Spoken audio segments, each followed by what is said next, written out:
But before I answer this, there's something you should know about this divine rebel, Satan. Satan isn't actually his name. What?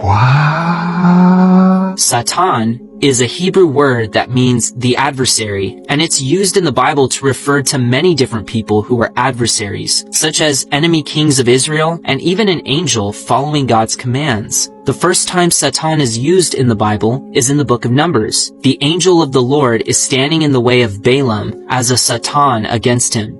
He does this to deliver a message from God to Balaam. The angel of the Lord is actually doing God's will by being a Satan for God. Weird, right? But by the time you get to the New Testament, the word Satan is mostly used as the well-deserved title for the spiritual rebel we know today as Satan, along with the Greek title diabolos, or devil, meaning slanderer. But neither of these titles are proper names. This has led some people to believe that Lucifer is his actual name, but this is also a common misconception. The term Lucifer comes from the book of Isaiah, chapter 14. The text describes a spiritual being called Hallel ben Shehar, whose pride made him rebel against God. Hallel ben Shehar means bright morning star in Hebrew, and in ancient mythology was used to describe the planet Venus, which would outshine the sun at dawn. This is why the Latin translators use the word Lucifer, which means Venus in Latin, in place of Hallel ben Shehar. The spiritual rebel that we often refer to as Satan today doesn't actually have a proper name in the Bible,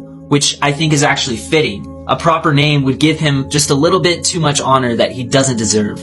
Now, when it comes to Satan's power, I'm not going to sugarcoat it. He has a lot of it, but not as much as you might think. The Bible says that the whole world lies under the sway of the wicked one. Satan rules this world currently, but his power is limited and comes nowhere even remotely close to the power of God. For example, he can't read your mind. The Bible says that God knows our thoughts from afar off. However, he is very smart. Ezekiel says Satan is full of all wisdom, and Genesis 3 called him cunning. This means that although Satan can't read your thoughts, he is very good at predicting your next move.